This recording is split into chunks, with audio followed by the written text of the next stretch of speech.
Having your dog live indoors and making it a part of the family is crucial for a happy, healthy animal.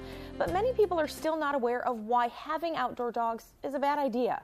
So we are hearing it today from the experts in our Find a Friend segment, sponsored by Rascal Animal Hospital. We have Kristen Roberts-Crankshaw here to tell us all about the Backyard Dog Project. So hi, Kristen. Hi, thank you for having us. Absolutely, and we've got a comfy looking fella with you today. So before we talk about all the education part, Sure. Who do you have with you? This is Spanky. Spanky. Okay, cute. Yes, looking quite comfortable here. And what is his story? Where did Spanky come from? Spanky was an owner surrender. He was an outdoor dog. He was a puppy and relegated outdoors because his owners had trouble house training him.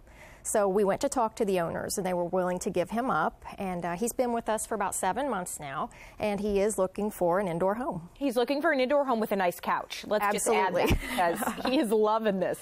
Okay, so he was one of those situations, like you said, where people just had a tough time training him, and so then they put him outside. That's correct. Okay, Right. So Spanky also, what kind of home would he be good with?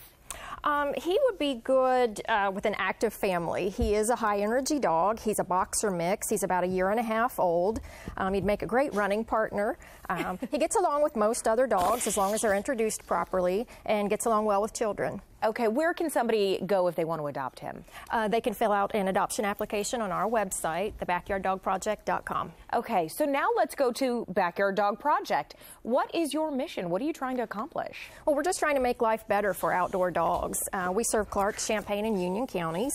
And we talk to owners who chain and pen their dogs 24/7. If they're not willing to bring their dog indoors, then we try to offer dog houses, free straw, lightweight cable tie-outs. He just wants love. That's what he's looking for. He is a love bug. He is one of those dogs, though. It's like he thinks he's a lap dog, but he's a little bigger than that. So the Backyard Dog Project, you go, I guess, into people's homes and kind of try to give them advice first, right? You talk with them. What kind of questions do you ask? That's right. First, we like to find out why their dogs are kept outside, and it may be something, in Spanky's situation where they're having trouble house training. So that's things, we can help with. We can give them advice on crate training, keeping your dog on a regular schedule, and things like that. Why is it such a bad idea? Obviously, we see pictures. We see them chained up outside. It's very sad to see. Right. But other than, the ones who maybe, it kind of crosses the line, why is just having them outside all the time bad? It's bad because, dogs they're not socialized. A chained dog is 3 times more likely to bite than a non-chained dog. They become very protective of that little territory that they have. Okay. Now, tell me, too, because one of the photos that you sent in that we're looking at right now, this is another issue, is that females have unwanted puppies. That's correct. We come across that a lot.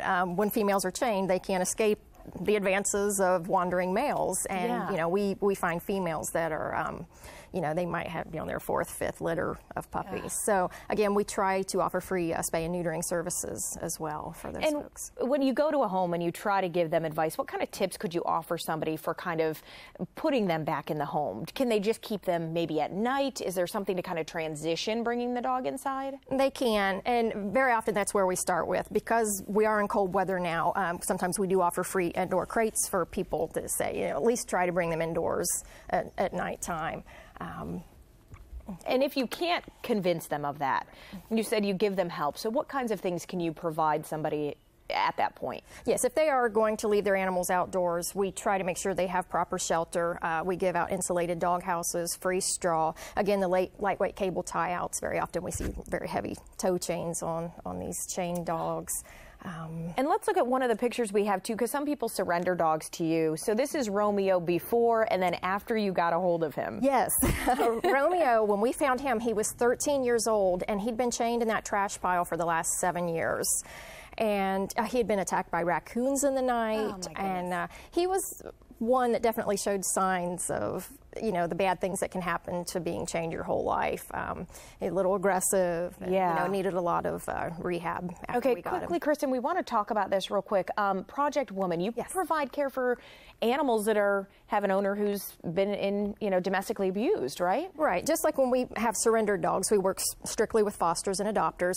So we're reaching out, trying to find people who can foster dogs for emergency situations. Project Woman is a women's shelter in Springfield, and they offer emergency services for women seeking shelter. Unfortunately, they are not able to take their animals with them, as with many shelters. Come here. So again, we're looking for fosters who can, provide emergency fostering for maybe 2 weeks to up to 90 days. Okay, so backyardproject.com. Backyard Dog Project. Backyarddogproject.com is your website. Thank you so much. Thank you for having us. Appreciate it.